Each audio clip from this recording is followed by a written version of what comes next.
I'm Carline Deal with Bonum Ideas, and I want to thank you for allowing me to share my experiences with you in recognition of Black History Month. This month, the UK and the rest of Europe celebrates Black History Month. In the US and Canada, it's observed in February, and until recently, and with honesty, I never understood why the difference existed until I dug deeper and researched it. In the US, the first widely and publicly recognized observance of Black History Month was during its bicentennial celebrations in 1976. In the UK was in October 1987, and in Europe 1990. America's neighbor Canada joined the celebrations even later in 1995, followed by Ireland 6 years later in 2010. As a child of the 70s, Black History Month meant revisiting civil rights movement in the United States and acknowledging institutions that fervently worked to dissolve the remnants of public segregation and long-standing legacies and inequalities tied to slavery. The work of Martin Luther King and his supporters, the defiance of Rosa Parks, and the works of the NAACP. My theory is that these were the only examples that we had at the time, and they were relevant to what it meant to be a minority at the cusp of relatively unexplored and untested forays into arenas and careers where Black men and women were previously never allowed. Fast forward 30 plus years, and in many ways, we are now gratefully having different conversations, and as with every good human intention, are still identifying flaws and challenges where there's opportunity for discussion, room for improvement, and space for thoughtful development. Black History Month today is predominantly about recognizing the achievements and notable contributions of Black men and women from across the different genres and fields in society: politics, sports, science, journalism. The categories are too numerous to cover.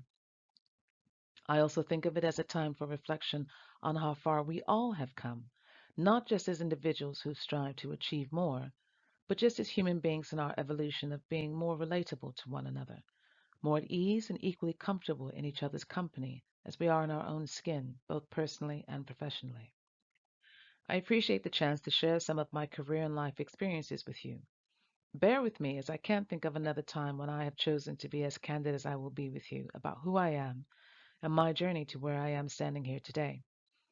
In sharing this, my aim is not just for you to get to know me better, but if possible, find within my life moments and essence of similarity, understanding, mutual frustration from challenges that resonates with you, and anything else from my life experiences.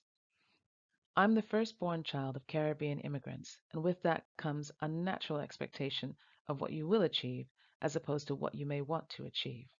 My parents are from Trinidad and Haiti and met in New York in the heyday of the late 60s.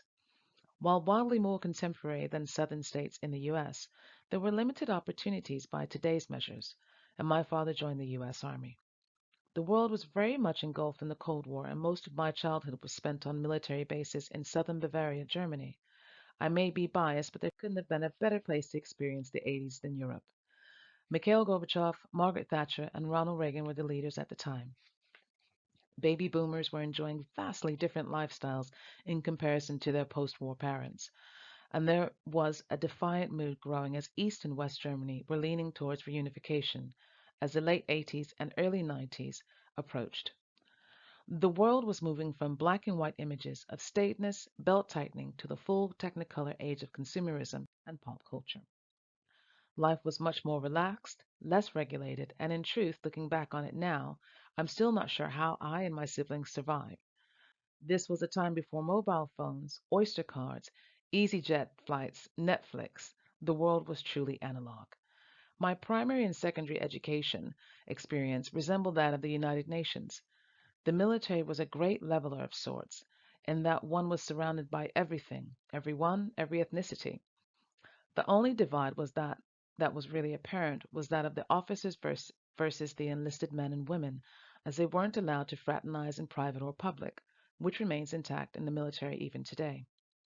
We moved location, often continents, every 3 years, and this meant developing an adaptable and resilient mindset. You were expected to start over, pick up your learning where you left off, make new friends, and get on with living within weeks of arriving at your new location. In the days before email, at the tween ages of 13 to 14, Pen pals would last roughly a few months, as eventually the act of writing letters and getting your parents to post it for you mutually lost its appeal. Let the takeaway points from my childhood filled with cyclical upending be resiliency, adaptability, and mindset. These three notions play a big role throughout my life. We returned back to the U.S. shortly after my completing high school, and I applied for university at our new state of residence, Oklahoma. Oklahoma, home to the second largest artillery range in the U.S., it was my father's last posting for retirement. Oklahoma, the land of armadillos and tumbleweed and vast, flat landscapes best navigated by Ford pickup trucks.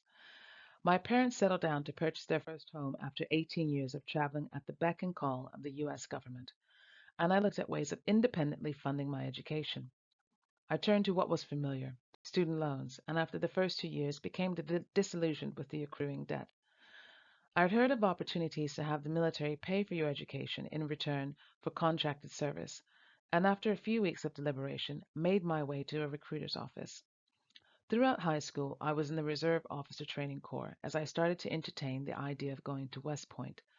But when graduation finally came, I didn't pursue it. I wanted to stay in the medical field as I was studying psychology and signed up to become a 91 Bravo, and that's the call sign for a combat paramedic. I went to basic training and then medical training and was then assigned to my stateside MASH unit. I committed to 5 years service as a weekend warrior, followed by 2 years ready reserve in case of World War III, in exchange for repayment of my student loans and existing tuition fees. That was me sorted, or so I thought. One thing I believe every person in this firm will attest to, and that is to always read the fine print of any contract you sign, particularly those where you relinquish personal liability. There was one particular clause, you see, one I thought would never be enacted as the world was moving along, becoming more digital, and the U.S.'s appetite for engaging in external conflicts with no clear relationship to natural interest, policy, or GDP seemed to be waning, particularly after the tragic events in Mogadishu, Somalia. Broadly, that clause states, should the President of the United States decide to enact an order as Commander in Chief as a direct result of an act of war or in support of its fellow nations and allied with NATO and the UN, you will be called to active duty service for a length of time as to be determined by the conflict in question. And so Bosnia-Herzegovina and Kosovo were the major headlines of the time. Serbian, Croatian, and Bosnian militaries were engaged in fierce battles, and the world eventually decided to step in. My unit was activated to be the first National Guard unit to take command and control of U.S. peacekeeping forces on the ground. I was brought onto active duty service, and my education was placed on hiatus, with the official promise bearing a presidential seal that when things were over, I could return to my studies exactly as I left them. I was brought onto active duty service with the 49th Armored Division from 1997, followed by my first deployment in Tuzla in 1999 for 9 months to take command and control from the 10th Army Mountaineers over our sector. We were there to implement the Ohio-Dayton Peace Accords as set out by U.S. President Clinton, Slobodan Milosevic of Serbia, Bosnian President Alija Izbetkovic, and President Franjo Tudjman of Croatia. The call for soldiers bearing specific security credentials then led to a second deployment immediately after that, and I spent another 6 months under British command in Sarajevo, where the 1984 Olympics were held. During that time, I made many friends across the nations I served with, in particular one more than others. I married a British soldier, and we moved to the UK after my honorable discharge from military service. I had served my 5 years plus an additional 18 months beyond my contractual obligations. We made the decision of where to live on the flip of a coin, literally, and when world events then decided to intervene in my life. Cue resiliency, adaptability, and mindset. I moved to the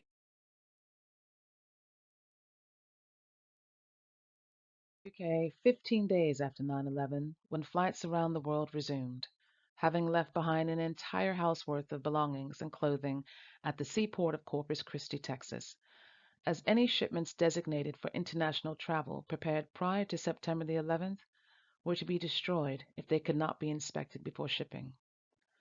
The world and everything logistics related was in complete flux, and organizing any form of inspection on the sea container that held my life behind its doors was as realistic as finding Osama bin Laden at that time.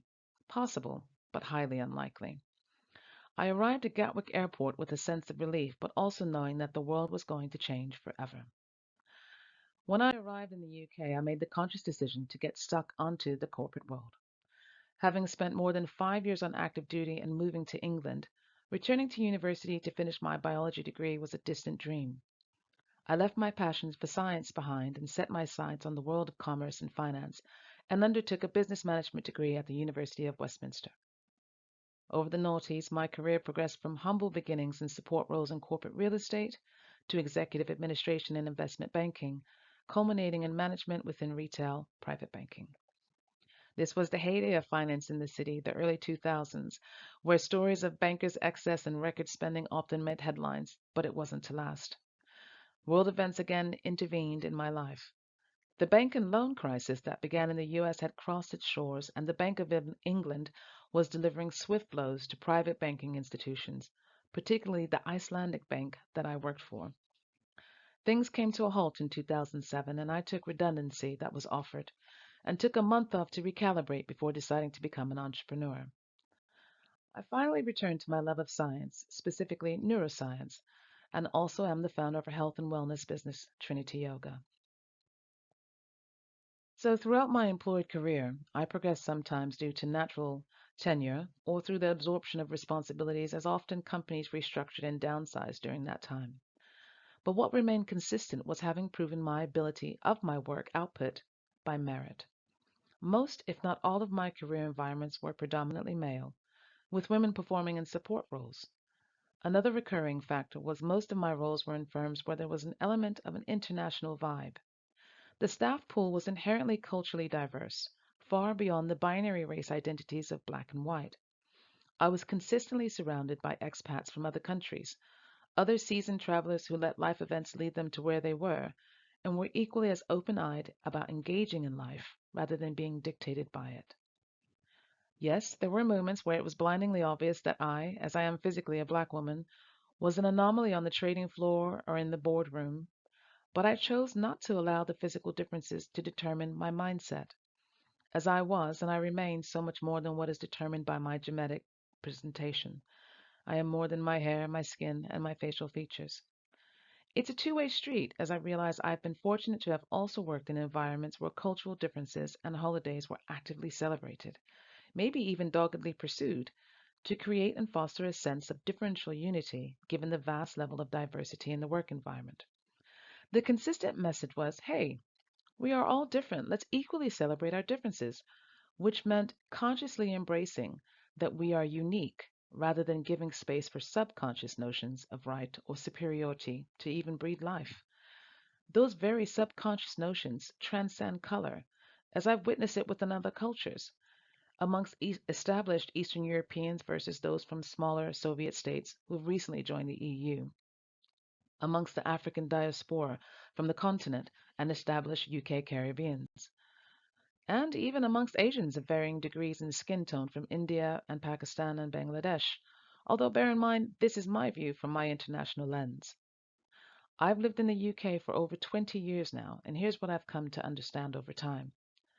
That in the West, specifically the UK and US, education is a right rather than a privilege, and is singularly one of the most important advancements that serves all of us.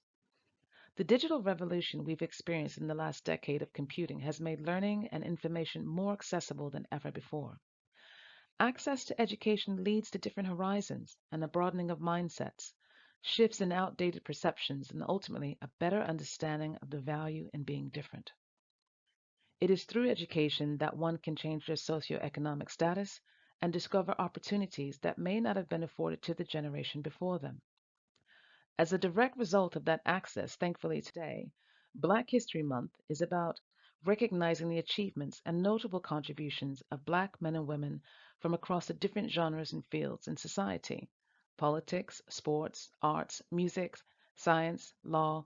The categories are too numerous to cover. And with that, I'd like to thank you for allowing me to share my experiences with you. Hopefully, you may have found some similarities or even striking differences that are worth keeping as food for thought. Thank you.